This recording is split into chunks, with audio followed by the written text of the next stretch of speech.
Hello everyone, and welcome to another episode of Drinking and Reading. Coffee and Weird Tales. So we're reading February of 1938's Frozen Beauty by Seabury Quinn. And where last we left, who is it? I think it's the Doctor and Jules de Grandin. I think he's like a freelance sleuth or something. I don't know. Dr. Pavlovich, was that his name? Was murdered, and anyway, you know what happened.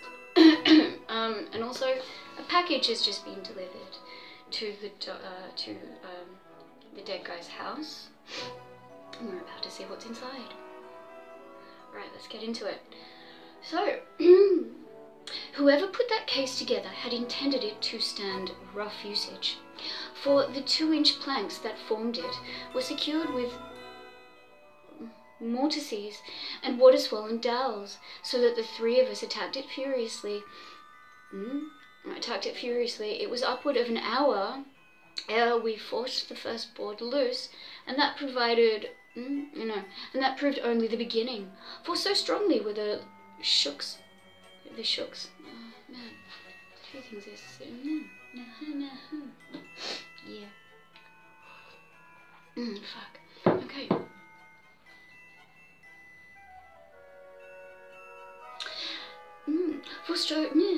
For so strongly were the shooks attached to one another that our task was more like breaking through a solid log than ripping a jointed box apart. Finally, the last plank of the lid came off and revealed a packing of thick felt. It's exciting. Thick felt. Que diable! Snapped de Grandin as he struck the crowbar on the heavy waddling. What is this? What did you expect? I queried as I mopped a handkerchief across my face. Yes, what did you expect? A man, perhaps a pair of them, by bleu, he answered. It would have made an ideal hiding place. Equipped with inside fasteners, it could have been thrown open in the night, permitting those who occupied it to come forth and search the place at leisure. There's certainly no room for a man or two in there, I nodded, prodding tentatively at the black felt waddling with my finger. But how would he get air, I say? What is it? He demanded. You have discovered something? Feel this, I interrupted. It seems to me it's parbleu. But you have right, he exclaimed as he laid his hand against the felt. It is cool, at least 10 degrees cooler than the atmosphere. Let us hasten to, underneath the secret, let's hasten to unearth the secret of this sacré chest, my friends. But let us also work with caution. It may contain a charge of liquid air. Liquid air? I echoed, as with heavy shears the servant brought. As with the heavy shears the servant brought, he started cutting the layers of laminated felt.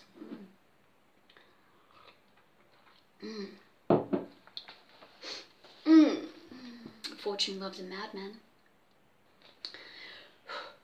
Sacrament! Liquid air, my friend, brought in sudden contact with warm atmosphere. It would vaporize so quickly that the force of its expansion would be equal to a dynamite explosion. I have seen it. But that's fantastic, I objected. Who would choose a woman's bodkin to dispatch the learned Dr. Pavlovich, he countered. It would have been much simpler to have shot him. Yet, morbleu, what have we here? The final layer of felt had been laid back, and before us gleamed a chest of polished, dark red wood, oblong-shaped, with slightly rounded top, with there's a lot of withs in that, with chamfered edges and a group of Chinese ideographs incised upon it. I had seen a chase like that but once before, but I recognized it instantly. A friend of mine had died while traveling in Mongolia, and when they shipped his body home, why, it's a Chinese coffin, I exclaimed. I sheared. He was correct. What? No. Precisamente. Precisement? Un Cecil de Bois Chinois? But what in Satan's name does it do here? And behold, observed my friend, it too is cold. He was correct. The polished puncheon of Mongolian cedar was so cold that I could hardly bear to rest my hand upon it. I wondered what those characters stand for, I mused. If we could read them, they might give some clue. I do not think so, he replied. I can make them out. They are customary hung for Chinese coffins and mean Sheng Sang, long life. Long life on a coffin lid? But yes, said Droll Sa, he agreed. It seems the heathen in his blindness has hopes of immortality, does not decorate his tombs with skulls and crossbones, or with pious, gloomy verses in the Christian manner. However, he raised his narrow shoulders in a shrug. We have still the puzzle of this cold coffin to be solved. Let us be about it, but with caution. Now you want caution. With more care than the average dentist shows when he explores a tooth, he bored a small hole in the cedar with an auger, pausing every now and then to test the temperature of the small bit against his hand. Some 30 seconds later, he leapt back. I have struck nothingness. No. The bit is through. Stand clear, he cautioned, and a gentle hissing followed like an echo of his warning, as a plume-like jet of feathery Remex grey soot geysered upward from the coffin. Yeah, okay. Geysered upward from the coffin lid. Carbon dioxide snow, we chorused, and carbon dioxide snow. Tiens, it seems we shall not listen to the angel songs immediately, added Jules de Grandin with a laugh.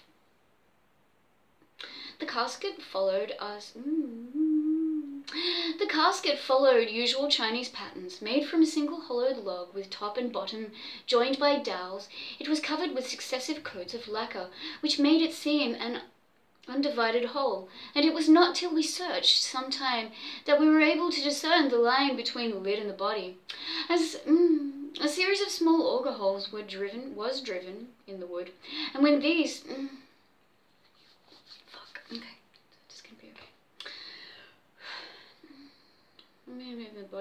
A series of small auger holes was driven in the wood, and with these for starting points we had begun the arduous task of prizing off the heavy lid, when with sudden screech of brakes before the house gave warning of a new arrival. Fuck, it's all happening. Take cover, bade de Grandin, dropping down behind the massive coffin as he drew his pistol. If they think to carry us by storm, we shall be ready for... Mikhailovich, has it come? Prodon and Matrona here. Yeah, okay. Prodon and Matrona are here. We must make haste. Where are you, man? Rattling the knob, kicking on the panels, someone clamoured at the front door furiously. Then, as we gave no sign, burst out in a torrent of entreaty phrased in words that seemed entirely consonants. De Grandin left his ambush, tiptoed down the hall, and shot the bolt back from the door, leaping quickly to one side, and poising with bent knees, his pistol held in readiness. The heavy door swung inward with a bang, and a young man almost fell across the sill. Oh, here's de Grandin. There he is. Yeah. It's not a very good shot, but you know, that's him. Anyway, yes. Mikhail, he called hysterically. They're here. I saw them on the road today. Has it come, Mikhail? Oh my God! As he saw the coffin stripped of its enclosures, standing in the glaring light from the... I don't know who's talking right now. Who are we talking about? Whole chandelier. Too late, too late! He stumbled blindly a few steps, slumped down to his knees, then crept across the polished floor, dropping head and hands upon the coffin lid and sobbing broken-heartedly. Nikakova! Radost moya! He entreated. Oh, too late, too late! Tenez, monsieur, tenez, monsieur. You seem in trouble. De Grandin moved from his concealment and advanced a step, pistol lowered but eyes wary. Pardon? The stranger half rose from his knees. A look of utter loathing swept his face. You! His furious expression faded and gave way to one of wonder. You're not... Who are you? He stammered. Eh bien, my friend. I think that we might say the same to you, de Grandin answered. It might be well if you explained yourself without delay. A murder has been done here, and we seek the perpetrators. A murder? Who? Dr. Pavlovich was murdered something like an hour ago. We are expecting the police. Pavlovich killed? It must be Proudhon was here then, the young man breathed. With this coffin like this when you... Was this coffin like this when you found it? It was not. It came after Dr. Pavlovich was murdered. We suspected it might be connected with the crime, and were about to force it when you came howling at the door. Quick then! We must take it off before... One moment, if you please, monsieur. A murder has been done, and everyone about the place is suspect. Till he clears himself. This is... never rained at a pause. This so mysterious parcel came while we were seeking clues, and neither it nor any other thing may be removed until the police.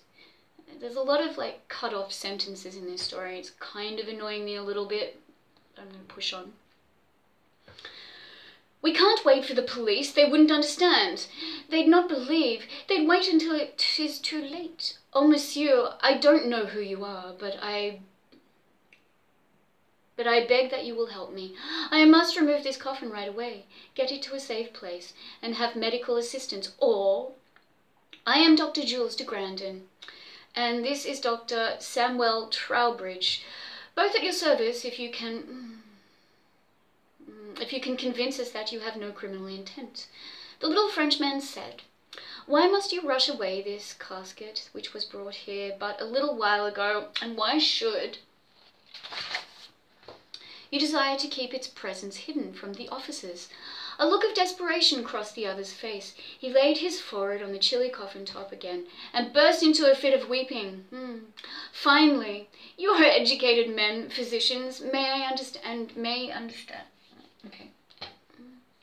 It's going to be okay.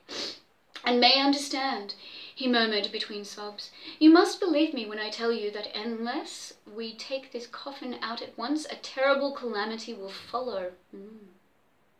De Grandin eyed him speculatively. I will take the chance that what you say is true, monsieur, he answered. You have a motorcycle outside.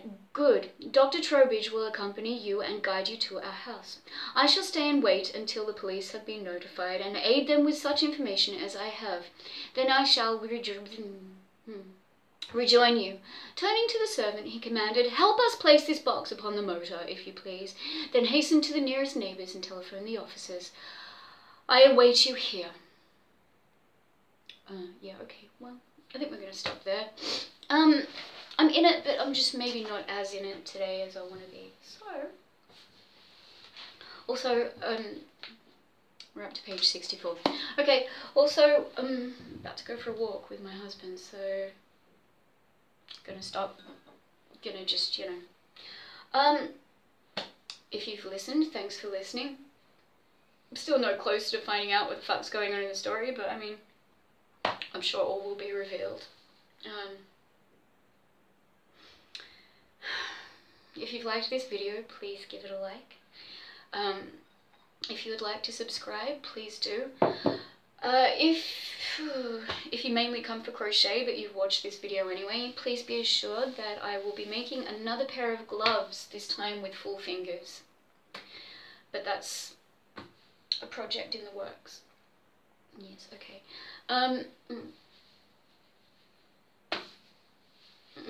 Thanks for watching. See you next time.